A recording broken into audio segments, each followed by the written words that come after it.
accusing him of rape as fake, saying he'll probably attend the trial. And I have to go back for a woman that made a false accusation about me, and I have a judge who's extremely hostile. And I'm going to go back and I'm going to confront this one. This woman is a disgrace, and it shouldn't be allowed to happen in our country.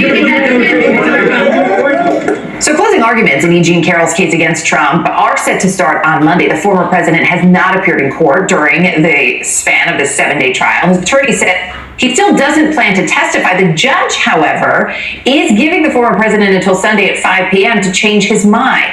Carroll is suing Trump for battery and defamation. She says he raped her in a Bergdorf Goodman dressing room in the 90s and then lied about it, destroying her reputation.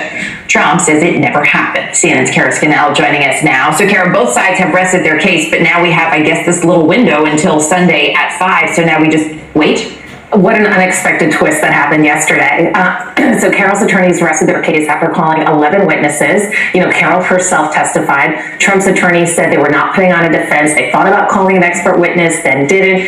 And Trump's attorney had said that the former president was not coming. Then, of course, these comments overnight were hanging in the air all day yesterday until the end of the day. The judge asked Trump's attorney, "Are you resting your case?" This was outside the presence of the jury. He said, "Yes, I am." He said, "Does Trump waive his right to testify?" He said, "Yes." And then the judge said, "Well, I'm going to give you to 5 o'clock anyway," kind of acknowledging that Trump's attorney can't control his client. Mm-hmm. So he's saying, just to protect the integrity of this trial, I'm going to give you until 5 o'clock to say for sure whether you want to do this. And the judge said, "It doesn't mean I'll grant it, but I'm going to allow this space."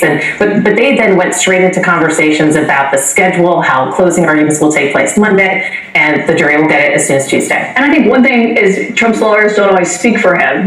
Obviously we saw that many times in the White House. He wasn't there in person, but they did hear from him in a deposition that I think was done in October. What is he saying in this deposition? Yeah, so they heard about 30 minutes yesterday, and they heard about 25 minutes the day before. And, in this deposition, Trump is kind of sitting hunched over, pretty still, answering the questions.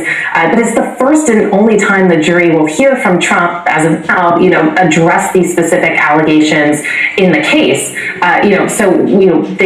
It was your regular Q&A, but then they were confronting him with some of his own comments, including the Access Hollywood tape, where Trump is there and he's talking about how, he's a celebrity, he just kisses women, he can't help himself.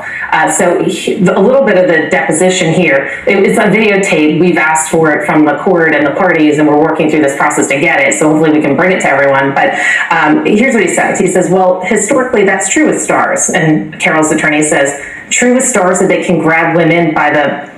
And Trump says, "Well, that's what, if you look over the last million years, I guess that's been largely true. Not always, but largely true, unfortunately or fortunately." And then he's also, though, addresses the defamation claim in this case. This is all based on a Truth Social post he made. And he's, asked, "Did you write this yourself?" And he says, "Oh, yeah, I wrote it myself. I don't know who this woman is. It's a hoax. She's not my type." And then he says to Carroll's attorney this: "You wouldn't be a choice of mine either, to be honest. I wouldn't under any circumstances have any interest in you."